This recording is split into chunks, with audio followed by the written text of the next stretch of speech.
What's up, Cougar fans? Troy Prattley signing in, the Cougar Sports Network, bringing you the third edition of Coach's Weekly Women's Tennis. Coach, how you doing? I'm good. Thanks for having me. You got it. Your team, at one point, played 4 matches in 5 days since we last talked. So kind of what does that look like for a team to play that many matches all in a row? What does it take physically and mentally when you're not practicing in between to go out and compete that many days in a row? It was definitely a little bit too many.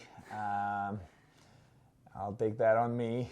Gotta maybe spread it out a little bit more.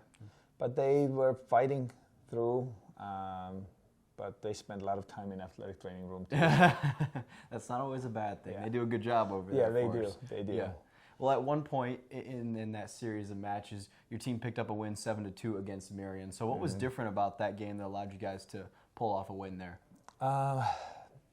We've been kind of hot and cold, and that was definitely a day when everything just clicked. The girls just showed up. They played the best I've seen them play yet. So it just, everything worked. Then day before we played Illinois Wesleyan, where we struggled. We didn't do as well. A lot of things didn't work and didn't go our favor. But Marian match, we haven't beaten them 2 years, and then getting that win and beating them 7-2 was awesome. Yeah, no doubt. Well, one player who's had a strong showing of late is Jessica Parker. She picked up a win against Illinois Wesleyan, 2 against Marian, and then 2 again against Anderson. So talk a little bit about her performance of late. Jessie is for sure the hardest working girl on the team. She just does not give up. She fights till the end.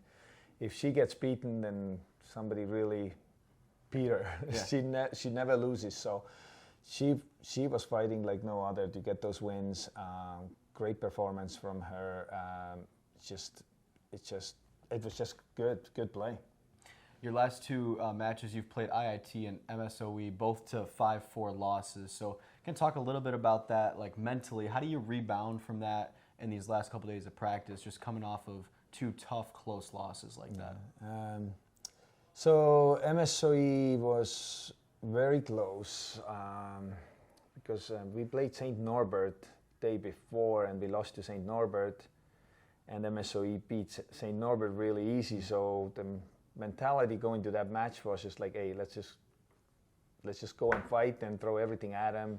So we'll see how it happens, and they played well. Yeah, great. So it's just mentally, I think there's a couple tie breaks where we struggled a little bit. I wish few shots went our way, but I feel like that was MSOE match. We didn't have that much pressure, and the girls just played without worrying about the results. Yep.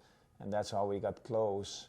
And then, of course, when they heard that we're doing closer, then I think we tightened up again a little bit. Sure. But that was a great fight. That was a really good match. Yeah. Well, looking ahead, your team does take on El Verno in the next match, Tuesday, September 26th. So what are you looking for out of your team in this kind of time off before you play them next Tuesday in practice? Rehab. Last night's match against IIT, we got back really late, so it was 11:30 or midnight, whatever. We got back to the campus.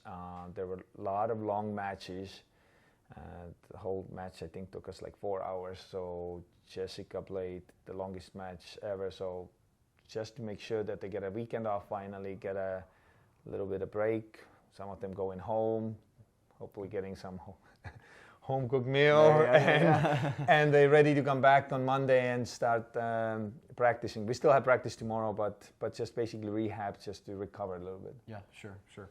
Well, for all things sports, including that match on September 26th, head to cucougars.com for more information. Coach, thank you for joining. Thank you. Troy Prattley signing off the Cougar Sports Network. Go Cougars. Go Cougs.